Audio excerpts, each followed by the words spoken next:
لا إله إلا الله محمد رسول الله. Bismillah, alhamdulillah, assalamu alaikum, which means peace be unto you. Welcome to another episode of the Deen Show. We're trying to humbly help you understand Islam and Muslims. Today, we're going to be talking about a very important topic. This is something now that is on some of the minds of the more serious people in life, people who have went through some of the things in life that many people go through, parties, being invited to some of the big social gatherings and being around maybe some of the celebrities, and you know what, they still haven't figured out the purpose of life. And now they're thinking and contemplating and getting a little more serious. They want to get serious in life, but now there's one hurdle. There's so many different ways out there. You got Tom Cruise calling you to Scientology. You got these people calling you to Christianity and Buddhism and this ism and that ism. How do you know which is the correct way, the religion, the way of life, the system that God Almighty wants you to live? We're going to be talking about that when we come back here on the Deen Show. You don't go nowhere. Deen. Allah, there's only one God and Muhammad is his messenger. Allah, la ilaha illallah. Allah, there's only one God and Jesus was his messenger. Allah, la ilaha illallah. I don't know why I did that. Maybe it's just to break the ice. Assalamu alaikum. Alaikum salam. How you doing, brother? Very good, very good. You heard me introduce it. Yes. And I introduced you in another show, so we're not going to waste a lot of time there. You are from the Baina Institute. You know the Arabic? That's the original language that the Quran was revealed in. You know how to speak it? I'm a student of it, yes. Assalamu alaikum. Wa alaikum salam. Okay, you know some Arabic. We're good. No. Okay, look, we're breaking a little bit of the ice, but this is serious. The guy's been to all the clubs, he's had all the girls, but he sees there's something missing, there's a void. She's been hustled and she's made a little money and she's sick of being used and abused and all this stuff, and people are ready to get serious. Yeah. You know what? But there's a lot of things out there, a lot of confusion for some people. How do they find out what is, they're smart enough to know, look, that there is a creator, but how is it that there's so many different ways, and which is the correct one? Talk to us. First, let's walk through the thought process of someone who comes to the right conclusions. They already recognize that this world was not created without a purpose. That, you know, the intricate creation of even ourselves, down to our very fingertips, is something very profound and amazing.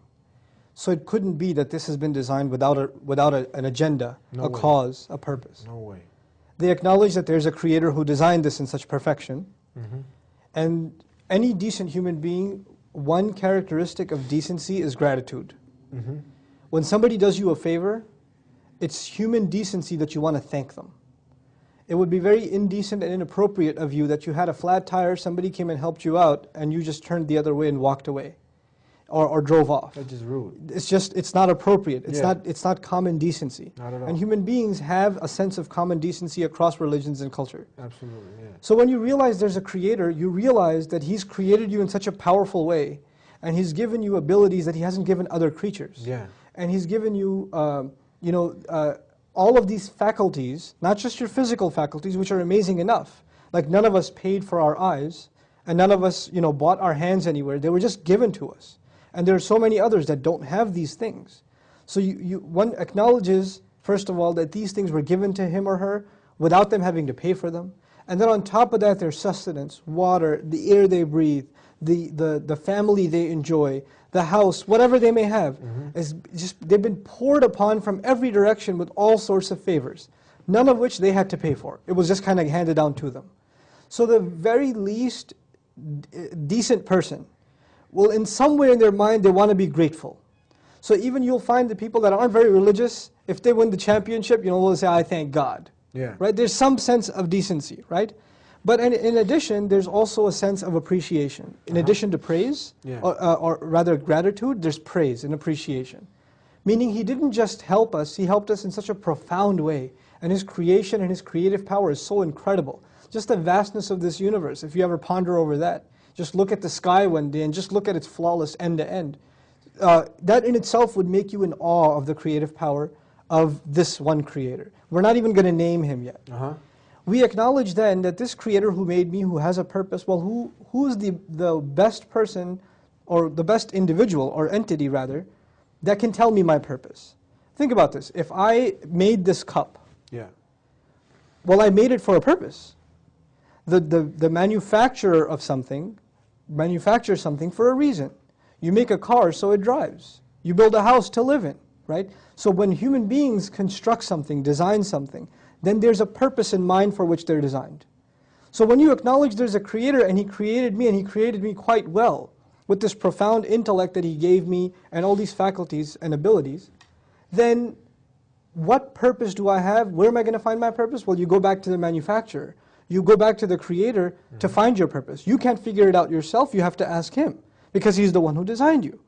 So you acknowledge that you are actually, this Lord that's over you, the one who's been providing for you and sustaining you and taking care of you, just like he's the Lord of everyone else, he's the only one that can dictate your purpose.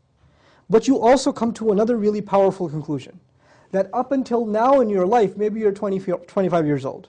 For 25 years in your life, you didn't live up to your purpose because you didn't even know what it was, right? So you've been in violation of your purpose. Now let's take a step back. If you have, if I own a computer and it doesn't do what I want it to do, right? It crashes. I can chuck it out. I can throw it away. I own it. I bought it for a purpose. It didn't fit that purpose, so I got rid of it. Back in the old days, some farmer gets a cow, right? A cow stops giving milk. He got it for the purpose of milk. It stops giving milk, what does he do? Slaughters the cow. But you come to the conclusion that you were created for a purpose. There's a Lord over you who expects that you live up to your purpose, but for these 25, 20, 19, 18, whatever years of your life, you've been violating that purpose because you didn't even know there was a purpose. You didn't even acknowledge it. But did he punish you for it? Is it, for example, one of your purposes, one thing under your purpose is not to lie, for example? Every time you lied, was there lightning that struck from the sky and cut your tongue off? Or every time you stole, did your hand just fall off? Or every time you engaged in something evil, something wrong, did you experience the punishment right away? No, he let you go. He let it slide. He keeps letting it slide. And human beings aren't like that. When we expect something from someone, like an employee, right? If I hired you to be my accountant and I expect you to show up at 9 o'clock and you don't show up for 4 weeks, and then you show up at the 5th week it's 3 p.m. and say, where's my paycheck? Then you've already been fired, right? So you acknowledge you've been in violation, and this Lord of yours is far more merciful than anyone else you've ever experienced. His mercy is unimaginable. His mercy is unimaginable. But then you also realize, as unimaginable as His mercy is, if I've come to this conclusion that I don't know my purpose, or I haven't sought out my purpose, and I've been getting away with it all this time, is it okay if I should just forget about this purpose and continue to not think about this anymore and move on? Or if I've come this far in my thought, then I should realize that He knows that I've come to this conclusion. He knows that I realized I should be looking for my purpose. So if I stop my search here and say, I'm thinking too deep, better go back to the life of partying, then there will be consequences. I will have to pay for everything that I did. So once you reach this thought process up to here, now what's the next step? You turn to this creator, this mysterious creator that you don't yet know, and you declare one thing to him. I acknowledge that you're my creator. I acknowledge that I'm supposed to be in service to you. Whatever I do in this life is supposed to live up to your purpose that you set for me, but I cannot fulfill that purpose on my own because I don't know where to start. You need guidance. I don't have anything. So even if I want to serve you, how am I going to do so unless you help me? Unless you help me. So far you're with me in the thought process. Gotcha. First there was appreciation. Then there was His amazing mercy that He let you slide so far. Then there was the idea that there's going to be consequence, so you better get your act together.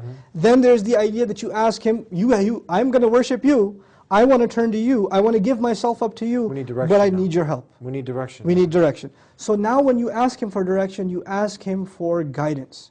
You ask Him for the way, the clear, straight way to live your life. But you also come to another conclusion. If in fact He is as merciful, if in fact this is the truth, then you can't be the only one. This must have happened before you. There must have been people before that asked for this guidance, sincerely. And there must be people before that were given this guidance, right? So you ask him, instead of being left out on your own, you ask him to show you a path that other people have already walked. People have already gone, and that he favored upon, right? And then there must be other people who asked for that path. Now listen to this carefully. They asked for that path, they got the path. It's like me asking you for directions, you gave me directions, but I didn't follow those directions, right? I didn't follow those directions. That's such a person who asks for the favor, gets the favor, and then disregards the favor, is someone who the Creator must be very angry with. You know, there's a person who didn't even get the favor. But there's a person who got the favor and then disregarded it. Saw the truth and then put it aside. This person is worthy of the Lord's wrath. And then finally, there's a person who asked for the favor, got that favor, received that favor, but then mixed his own thoughts and desires into that favor. God gave him guidance, He gave him the truth, He gave him clarity, but he didn't like everything that he heard. So he put something of his own in there and became lost. Now, this thought process that I've explained to you, actually, the reason I went in this route is because this is the thought process of the Qur'an, the first surah. The first surah of the Qur'an is actually the thought process of someone seeking the truth. We say, Alhamdulillahi Rabbil Alameen, the first thing. Praise and gratitude belong to Allah, the Lord of all the peoples of the worlds. All the worlds, okay? So we talked about praise and gratitude. Then we say, Ar-Rahman Ar-Rahim, the unimaginably, exceedingly merciful, constantly merciful. So this was the mercy part.